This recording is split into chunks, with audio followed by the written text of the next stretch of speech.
मारता था, मेरी बातों पे हंसता था। न जाने शख्स था कैसा, मुझे खोने से डरता था। कभी जब भी वो मिलता था, यही हर बार कहता था, सुनो, अगर मैं रूठ जाऊं तो, कभी वापस न आऊं तो, तुम्हें मैं भूल जाऊं तो, भुला दोगी क्या तुम मुझको? यूं ही हंसती रहोगी क्या, यूं ही सजती रहोगी क्या? जब से आंखें हो गई तुमसे चार इस धरती पर, जब से आंखें हो गई तुमसे चार इस धरती पर, कदम कदम पर मचल रहा है प्यार इस धरती पर। जब से आंखें हो गई तुमसे चार इस धरती पर।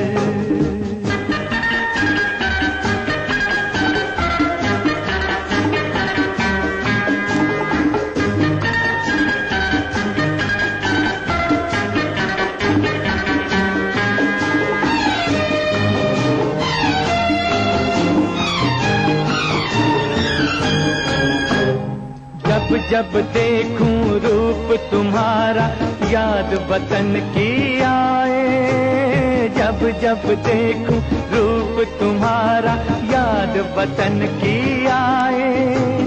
जैसे मीरा एक तारे पे गीत शाम के गाए, जैसे मीरा एक तारे पे गीत शाम के गाए। अमर प्यार के छेड़े तुमने तार इस धरती पर, अमर प्यार के छेड़े तुमने तार इस धरती पर। जब से आंखें हो गई तुमसे चार इस धरती पर।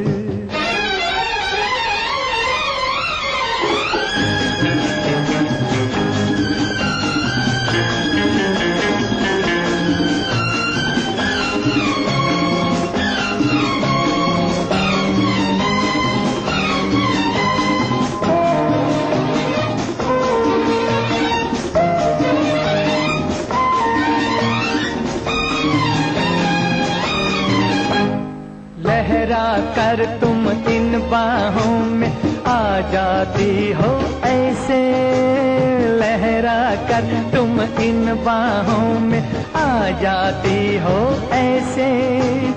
बहती बहती नदियाँ सागर से मिल जाए जैसे, बहती बहती नदियाँ सागर से मिल जाए जैसे।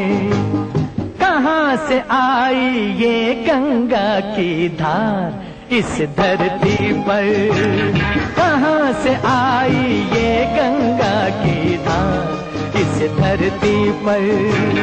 जब से आंखें हो गई तुमसे चार इस धरती पर।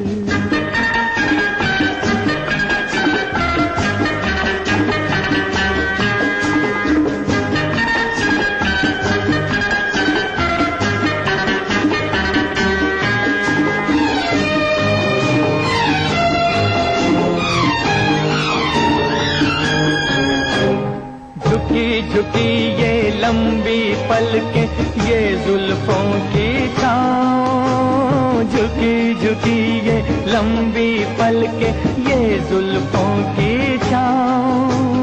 बसा हुआ है इस छाँव में रंग रूप का गाँव, बसा हुआ है इस छाँव में रंग रूप का गाँव। बन जाओ अब मेरे गले का हार इस धरती पर, बन जाओ अब मेरे गले का हार इस धरती पर। जब से आंखें हो गई तुमसे चार इस धरती पर, कदम कदम पर मचल रहा है प्यार इस धरती। सुरीली यादें प्रोग्राम में आंखों के रसों और भावों पर बने हुए नगमे आपको जरूर पसंद आए होंगे। अगले हफ्ते फिर मिलेंगे, तब तक के लिए नमस्कार।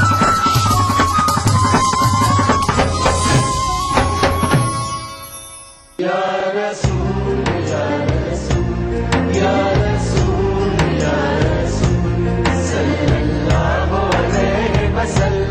सारी कायनात मसरूर है, जश्न मिलादे रसूल है। ऐ नबियों के सरदार, निगाहे इश्क व मस्ती में वही अव्वल वही आखिर, वही कुरान वही फुरकान, वही यासीन वही ताहा।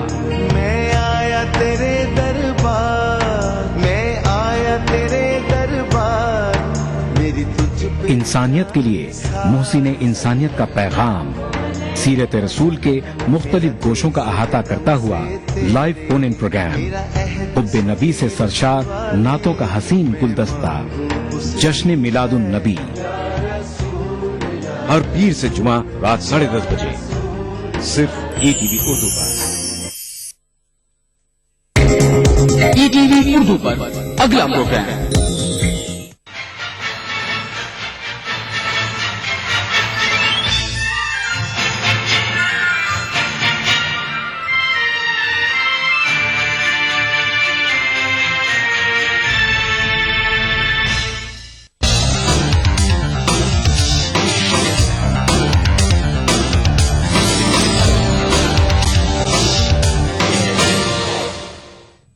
आदाब, ETV उर्दू न्यूज में आपका खैर मकदम है और आप देख रहे हैं दक्कननामा। सबसे पहले हेडलाइंस पर एक नजर। AICC का कल इजलास, सीमा अंधरा के 6 अरकान पार्लियामेंट को दाखिला पास देने से किया गया इनकार। कृष्णा वाटर ट्राइब्यूनल के फैसले के खिलाफ रियासती हुकूमत सुप्रीम कोर्ट से रुजू, रियासत के साथ इंसाफ करने की अपील। ईरान के अरकान पार्लियामेंट के एक वफ्द ने किया हैदराबाद का दौरा, आंध्र प्रदेश के सनतकारों और ताजिरों से की मुलाकात।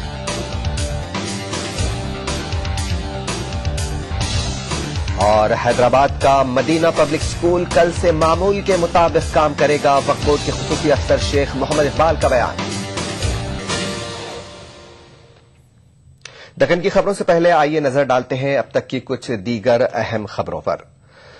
आम आदमी पार्टी में बागियाना तेवर का मुजाहरा करने वाले रुकने असेंबली विनोद कुमार बिन्नी ने दिल्ली में प्रेस कॉन्फ्रेंस से आज खिताब करते हुए अरविंद केजरीवाल पर निशाना साधा। बिन्नी ने कहा कि केजरीवाल मौका परस्त हो गए हैं और आम आदमी पार्टी अपने उसूलों से भटक गई है।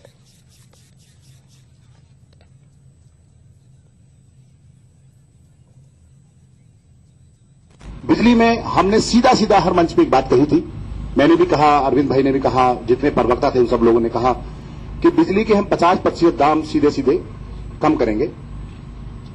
उसमें कहीं भी कोई कंडीशन नहीं थी, उस दिन कोई शर्त नहीं थी। उसमें सीधा सीधा बोला गया था किसी को 1 लाख बिल होगा तो 50,000 होगा, किसी का अगर 50,000 बिल होगा तो 25,000 होगा।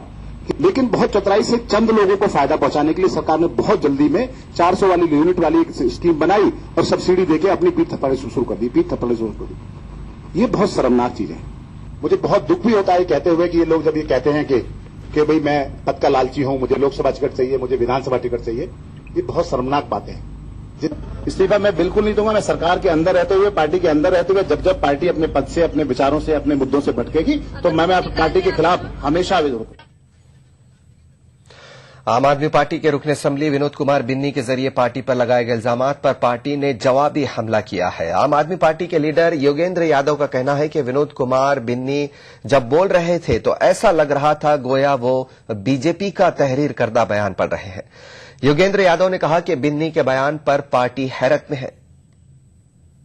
लगा कि वो किसी और की दी हुई स्पीच पढ़ रहे हैं, हाथ में कागज थे और ये स्पीच, जैसा आप सबको भी लगा होगा, ये स्पीच में लगभग वो सारे मुद्दे थे जो विपक्ष के नेता हर्षवर्धन जी ने सदन में उठाए थे और उसके बाद वो सड़क पे भी उठाते रहे। हमारे अपने साथी एक दी हुई स्पीच को पढ़ें या उसके मुद्दों को रखें, वही सारे मुद्दों को, ये देख के बहुत दुख हुआ। जिस तरह के मिथ्या आरोप लगाए हैं, उसके बाद पार्टी के लिए कोई रास्ता नहीं बचता, बजाय इसके कि इसे एक पहली नजर में अनुशासन उल्लंघन की कार्रवाई माना जाए।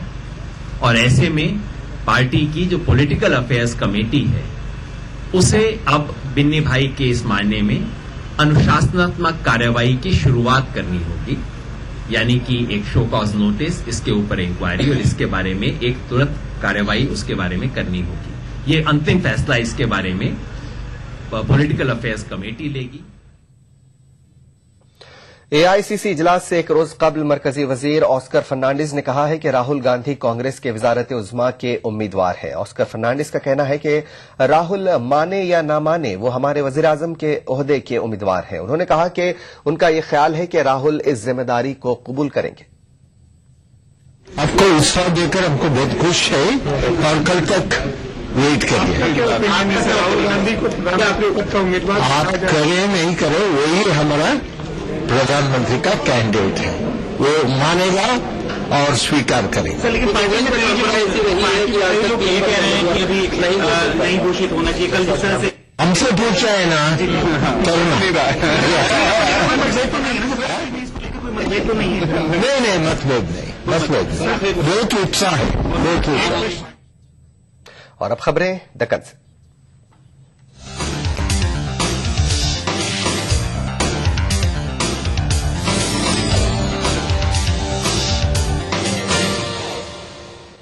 कांग्रेस हाईकमान ने यूपीए हुकूमत के खिलाफ तहरीक एतमाद पेश करने वाले सीमा आंध्रा के 6 अरकान पार्लियामेंट को एआईसीसी के इजलास का दाखिला पास देने से इनकार किया है।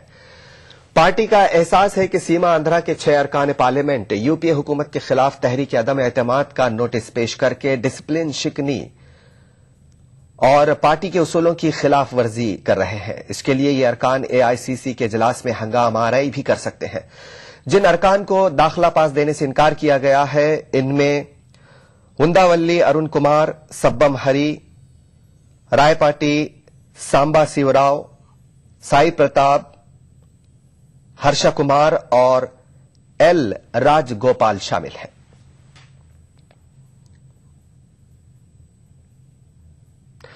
वजीर आला N Kiran Kumar Reddy party high command से इंतहाई नाराज दिखाई दे रहे हैं। वाज़ेह है कि कल दिल्ली में मुनक़िद होने वाले एआईसीसी के इजलास से दूर रहने का वजीर आला किरण कुमार रेड्डी ने फैसला किया है।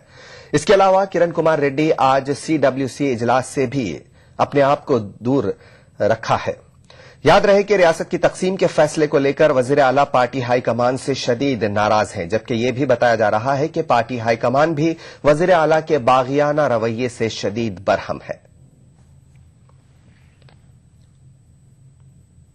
आंध्र प्रदेश तंजीम जदीद बिल सन 2013 पर असेंबली में मुबाहिस के लिए सदर जमहूरिया हिंद प्रणब मुखर्जी ने 23 जनवरी तक मोहलत दी है। ताहम यह बताया जा रहा है कि मुबाहिस को मुकम्मल कर लेने के लिए मजीद 10 दिनों की मोहलत दी जा सकती है। पेश है एक रिपोर्ट। जैसे जैसे वक्त गुजरता जा रहा है, आंध्र प्रदेश रियासत की तकसीम को लेकर तजस्सुस बढ़ रहा है। वाज़ेह के सदर जमहूरिया की जानिब से रियासत के कानून साजों की राय जानने के लिए आंध्र प्रदेश तंजीम जदीद बिल 2013 को असेंबली को रवाना किया गया है। मबाहिस के लिए 40 दिनों की मोहलत दी गई थी। ये मोहलत 23 जनवरी को खत्म हो रही है। याद रहे कि रियासत के कानून साज असेंबली और काउंसिल में सीमा आंध्रा के अरकान की मुसलसल हंगामाराई की वजह से बिल पर मबाहिस में बार बार रुकावट पैदा हुई है। असेंबली को दी गई 6 हफ्तों की मोहलत के दौरान इसका भरपूर इस्तेफादा नहीं किया गया। इलाके तेलंगाना से ताल्लुक रखने वाले लीडरों का कहना है कि सीमा आंध्रा के लीडर गैर जरूरी तौर पर मबाहिस में खलल पैदा करके तेलंगाना की तश्कील में ताखीर करने की कोशिश कर रहे हैं, जबकि दूसरी जानब सीमा आंध्रा से ताल्लुक रखने वाले लीडर बशमुल वजीर आला एन किरण कुमार रेड्डी का ये कहना है कि आंध्र प्रदेश तंजीम जदीद बिल 2013 पर ऐवान में मौजूद तमाम अरकान को अपनी राय देने का हक है, इसलिए असेंबली को दी गई मोहलत में मजीद तोसी की जरूरत है। वाज़ेह है कि मध्य प्रदेश से छत्तीसगढ़ रियासत की तकसीम के मौके पर उस वक्त के सदर जमहूरिया ने मध्य प्रदेश असेंबली को दी गई मोहलत को बढ़ा दिया था। सीमा आंध्रा के लीडर इसी को नजीर बनाकर मजीद वक्त मांग रहे हैं। तहम ये बात वाज़ेह है कि सदर जमहूरिया अगर चाहते हैं तो तब ही बिल पर मबाहिस के लिए दी गई मोहलत में इजाफा हो सकता है, क्योंकि ये इख्तियार सिर्फ और सिर्फ सदर जमहूरिया हिंद को ही हासिल है। सदर जमहूरिया की जानिब से रवाना करदा रियासत की तकसीम के बिल पर वोटिंग कराने और न कराने को लेकर भी तजस्सुस बरकरार है। दूसरी जानिब कांग्रेस के सीनियर लीडर्स का ये कहना है कि फरवरी में होने वाले पार्लियामेंट के खुसूसी इजलास में तेलंगाना बिल को मंजूर कर लिया जाएगा, लेकिन पार्लिमानी उमूर के वजीर कमलनाथ ने तेलंगाना बिल पर कोई ठोस जवाब नहीं दिया है। Bureau report, ETV news. Telangana joint action committee के कन्वीनर प्रोफेसर कोदंडाराम ने सदर जमहूरिया हिंद से तेलंगाना बिल पर मुबाहिस के लिए मजीद 10 दिनों की मोहलत न देने की मांग की है। टीजेएसी के कन्वीनर का कहना है कि सीमांध्रा के लीडरों ने असेंबली को दी गई मोहलत को सही ढंग से इस्तेमाल नहीं किया है, बल्कि गैर जरूरी तौर पर असेंबली का वक्त जाय किया। कोदंडाराम ने आज टीएनजीओस भवन में तेलंगाना एरो काला संगम की जानिब 29 जनवरी को रविंद्र भारती में मुनक्किद होने वाले पोस्टर की रस्म इजरा की।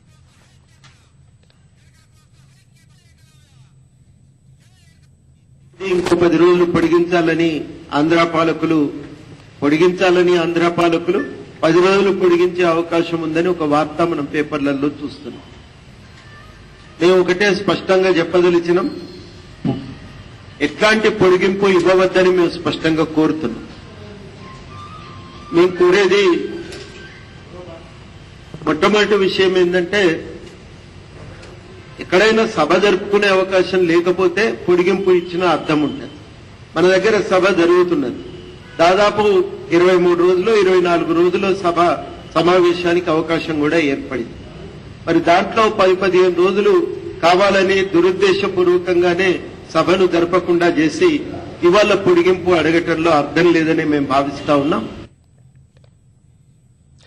मरकजी वजीर ममलिकत सर्व सत्यनारायणा ने कहा है कि सोनिया गांधी तेलंगाना तश्कील के अपने वादे को हर हाल में पूरा करेंगी। हैदराबाद में मीडिया नुमाइंदों से बात करते हुए सर्व सत्यनारायणा ने कहा कि तेलंगाना बिल पर मुबाहिस के लिए मजीद वक्त न देने की सदर जमहूरिया से अपील की जाएगी। सर्व सत्यनारायणा ने कहा कि रियासत के तमाम 294 अरकान असेंबली भी तेलंगाना तश्कील की मुखालिफत करते हैं, तब भी तेलंगाना की तश्कील होगी, क्योंकि सोनिया गांधी तेलंगाना तश्कील का मन बना चुकी है।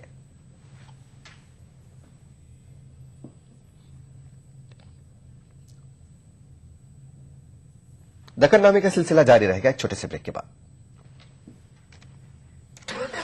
चलो बेटा, रास्ते में एटीएम पे रुक लेना।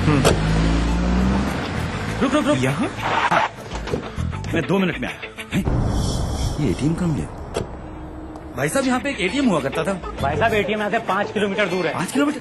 पता नहीं क्या चक्कर है। चलो बेटा, तेरी माँ को फोन लगाता हूँ, पता तो लगाऊं तेरी मौसी की फ्लाइट कितने बजे की। जी। अरे पेजर, मोबाइल कहाँ गया? मोबाइल वो ले ले, जल्दी कर।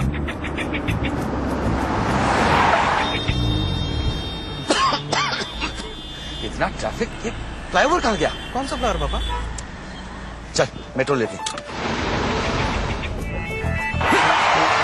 अरे ये मेट्रो कहाँ गई? मेट्रो चलो। अरे भाई साहब, यहाँ पे एक एयरपोर्ट होता था, एयरपोर्ट। बावड़ा हो गया क्या था वो? एयरपोर्ट यहाँ पापा को हो क्या गया है? अरे यार हेलो सुनो, वो नया वाला एयरपोर्ट तो यहाँ पे है ही नहीं। एयरपोर्ट नहीं है मतलब? नींद में हो क्या तुम? उठो उठो उठो, एयरपोर्ट नहीं जाना। हाँ, airport, metros, ATMs, banks, expressways, इतना सब कुछ सिर्फ पिछले 10 सालों में, और ये सब हमारी जिंदगी का हिस्सा बन गया है, जैसे सदियों से ऐसा ही था। भारत निर्माण का यही प्रमाण। जन जन को छुआ, जन जीवन बदला। ये सारे घर ईएमआई प्रूफ हैं।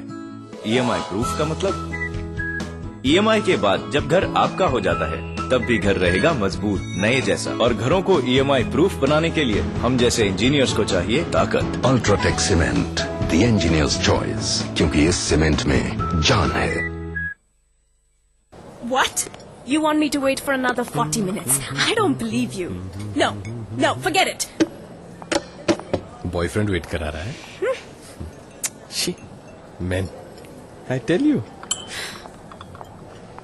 अब आप 40 मिनट्स के लिए क्या करेंगी? No idea. Get idea. Idea internet अपनाएं, चैट, अपलोड, सर्च और सर्फ करें अब 90% कम दर पे।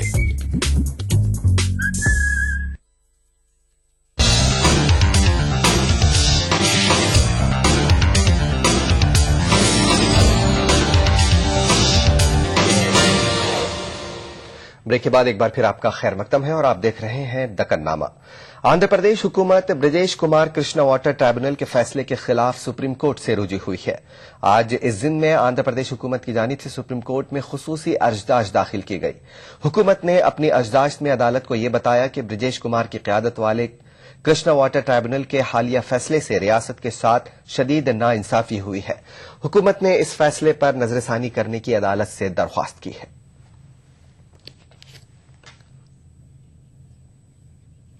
Andhra Pradesh state energy conservation mission का 5वां इजलास आज सेक्रेटरीट में मुनक़िद हुआ। रियासत के चीफ सेक्रेटरी पीके मोहंती ने तमाम महकमों के सरबराहों के साथ बिजली के इस्तेमाल में किफायत शारी का जायजा लिया। चीफ सेक्रेटरी ने कहा कि हर महकमे में एक एनर्जी कंजर्वेशन मिशन का सेल कायम किया जा रहा है।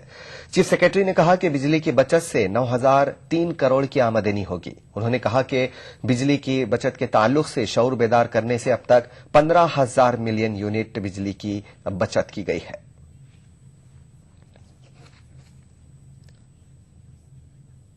हिंदुस्तान में ईरान के सफीर गुलाम रजा अंसारी ने इस उम्मीद का इजहार किया है कि ईरान पर तहदीदात में नरमी से हिंद ईरान तिजारती ताल्लुकात को मजीद फरोग मिलेगा। हैदराबाद के दौरे पर आए गुलाम रजा अंसारी ने आंध्र प्रदेश के सनतकारों और ताजिरों को ईरान में सरमायाकारी की दावत दी। ईरान के सफीर गुलाम रजा अंसारी ने 6 ईरानी अराकीन पार्लियामेंट के वफ्द के साथ ईरान और आंध्र प्रदेश के दरमियान तिजारती ताल्लुकात को मजीद मजबूत बनाने के मकसद से रियासत के सनतकार और ताजरीन से फेडरेशन हाउस में मुलाकात की। इस मौके पर इस वफ्द का खैर मकदम करते हुए federation of Andhra Pradesh chamber of commerce and industries के नायब सदर अनिल रेड्डी ने दोनों ममालिक के दरमियान बढ़ते हुए तिजारती ताल्लुकात पर मुसर्रत का इजहार किया। There are more than 8,000 Iranian students studying in India. In the last 4 years, as we all know, the private sector in India has come to a long way since the beginning of economic reforms. The bilateral economic and commercial relationship between the countries is marked by growth in several sectors, especially in the oil and gas sector, which offered possibilities of setting up mutually beneficial projects. इस मौके पर हैदराबाद में मुतय्यन Iran के council general Hasan नूरियान ने कहा कि मुकामी सनतकारों के लिए ईरान में तिजारत की किसी भी तरह की रहनुमाई के लिए कौंसिल खाना हमेशा खैर मकदम करेगा। We believe that these visits and exchange of delegations will lead us to know more about each other's economical capacities and capabilities. We do fully support to exchange more and more delegations to broaden business ties and enhancing volume of our trade. सफीर Iran Ghulam Raza Ansari ने Hind Iran तारीखी और सकाफती ताल्लुकात का जिक्र करते हुए इस तवक्को का इजहार किया कि बदलते हुए हालात में दोनों ममालिक के दरमियान तिजारती ताल्लुकात मजीद बेहतर होंगे। इस मौके पर उन्होंने वजाहत की कि ईरान से तिजारत का मतलब सिर्फ तेल और गैस नहीं है। One of the Iranian ports in Oman Sea Chabahar, and its distance from the first port in India, it's just 960 kilometers, closer than Mumbai to Delhi.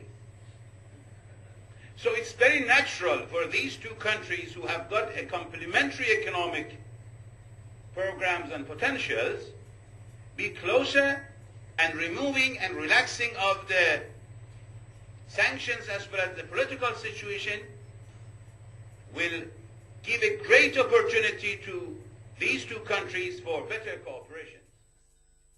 ETV News, Hyderabad.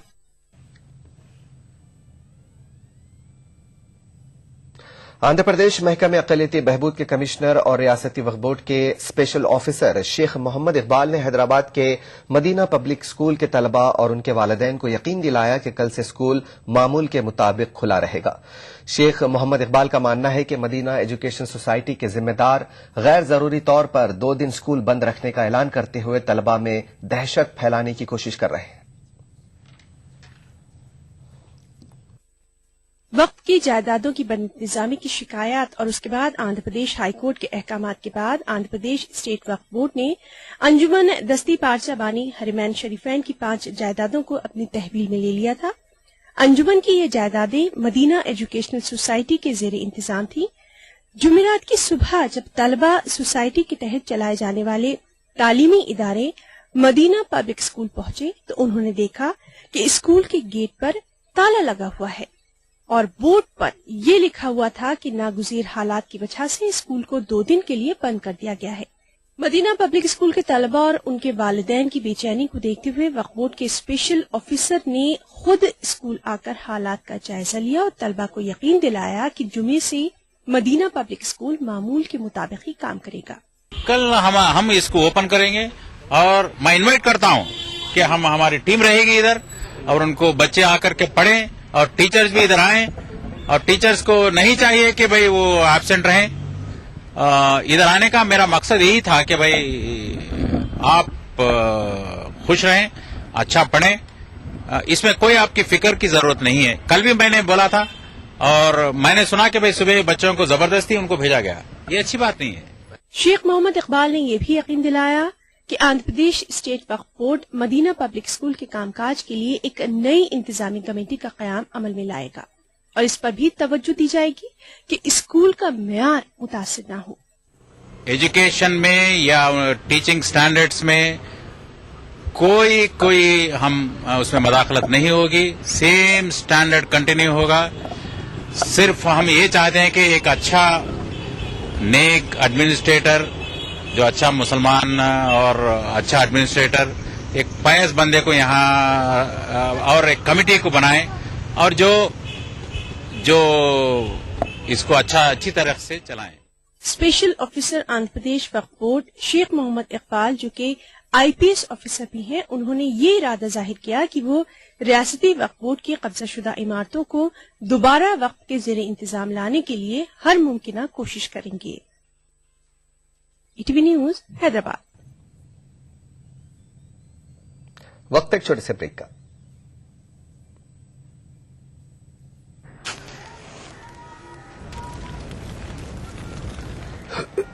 Bidi cigarette का हरकश आपके लिए नुकसानदेह है। यह आपके दिल तक खून ले जाने वाली खुसूसी शरियान है। तंबाकू नोशी से इसमें चिपचिपाहट आ जाती है, जिससे इसमें जहरीला मादा जमा हो जाता है। इतना एक तंबाकूनोश की शरियान में पाया गया है। उम्र 32 साल।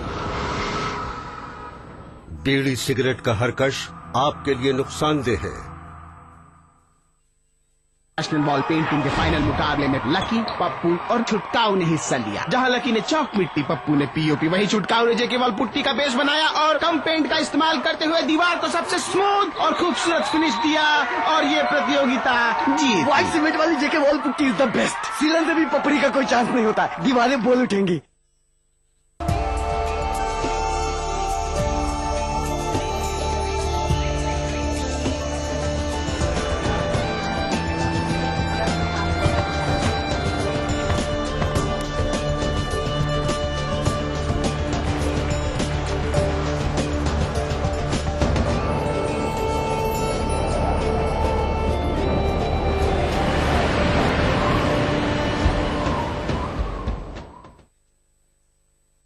अब वक्फ बिल में नए संशोधन आए हैं। इससे वक्फ बोर्ड का काम ज्यादा प्रभावशाली हो जाएगा।